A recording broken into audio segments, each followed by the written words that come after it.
Welcome back to Scissors and Screams. I'm gonna be totally real with you guys before we start. I am so blasted right now. I took a couple of hits of this heavy sativa pen and in the staff break room about 20 minutes ago, and my brain is operating on like a 5-second delay. But I'm sitting here alone in the basement level of the provincial archives under these buzzing fluorescent lights. And I just pulled a file that I was not supposed to see. I swear my heart is beating at like 200 beats a minute right now, just looking at the paper. You know, when you're high and you start thinking, what if someone's standing right behind me? I'm reading an official police stamped statement from 2022 that says, you should be terrified of what's behind you. Put your headphones in. Roll one up if you got it. And let's talk about what a guy found on a porch in northern Saskatchewan. Okay, so try to follow me here. I'm reading this handwritten report from a 26-year-old surveyor named Luke. In November 2022, he goes out to his uncle's off-grid cabin in northern Saskatchewan, middle of nowhere, like 50 miles past where your cell phone turns into an expensive brick, basically. Now, because I'm high, I spent 10 minutes hyperfixating on this detail. Bare plywood. If you live up north, black bears will smash your cabin doors like they're made of cardboard. So locals take thick plywood, drive hundreds of like 3-inch steel iron spikes straight up through it, and screw it down on the porch floor. If a 300-pound bear steps on it, boom, spikes in the paws, bear runs away. Simple, right? So Luke is at the cabin. It's 1 a.m., pitch black outside. He's lying in his sleeping bag, and suddenly, the wind just stops. Luke said the room went so quiet he could hear the blood rushing in his ears, which honestly gives me massive anxiety just thinking about it. And then, he hears footsteps on the porch. Crunch, crunch.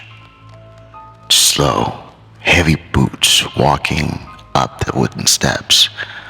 Luke grabs a flashlight, thinking it's a lost hunter. He takes a step toward the door, and then his stomach completely drops, because the footsteps don't stop at the edge of the porch.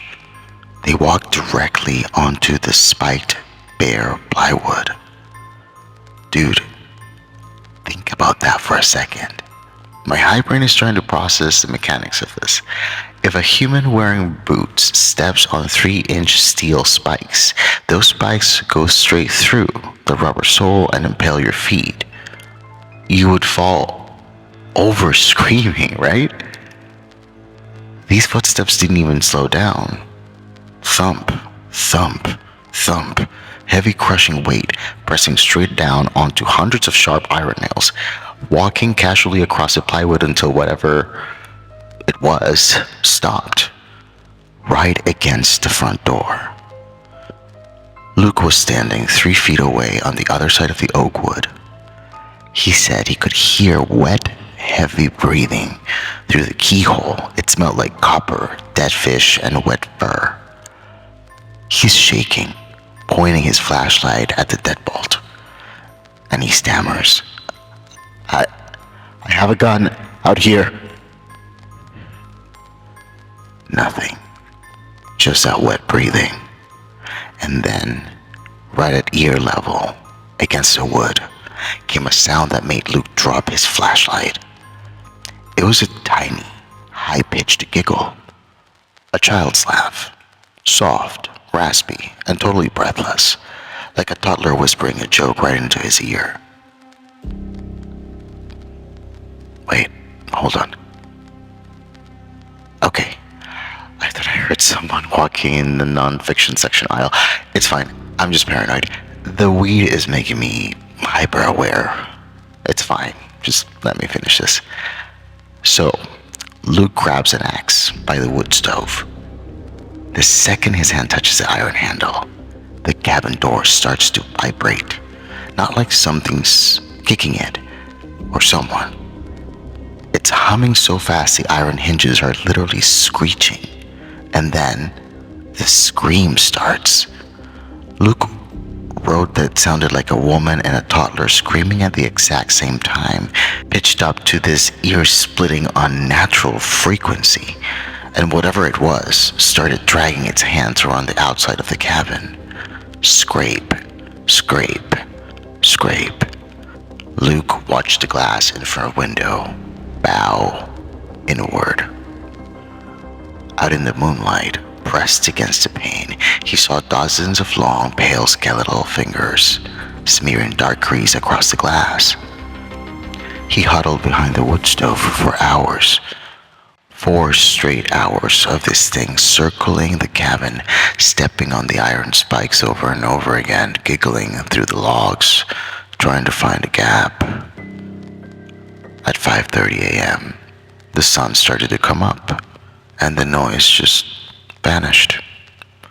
Luke waited 3 hours before he dared to open the door. When he finally unlocked the deadbolt and pulled the oak door open, he instantly threw up. The entire sheet of bare plywood was a swimming pool of fresh, thick red blood.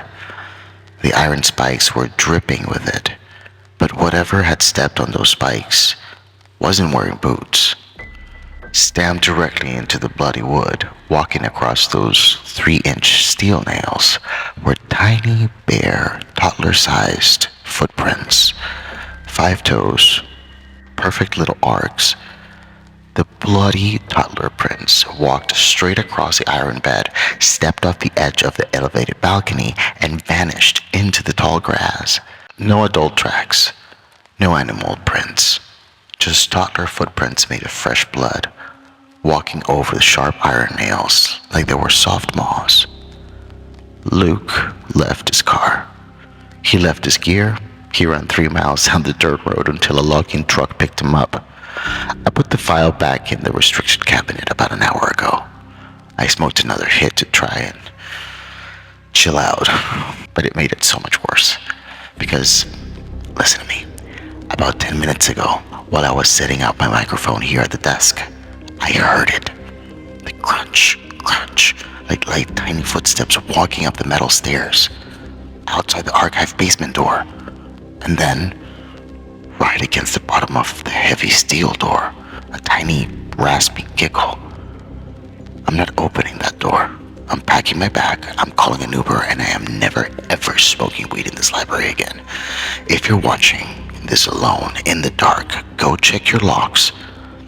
And if you hear tiny footsteps on the porch tonight, do not look out the window. Like and subscribe to Sisters and Screams though. I'm getting the hell out of here. Bye.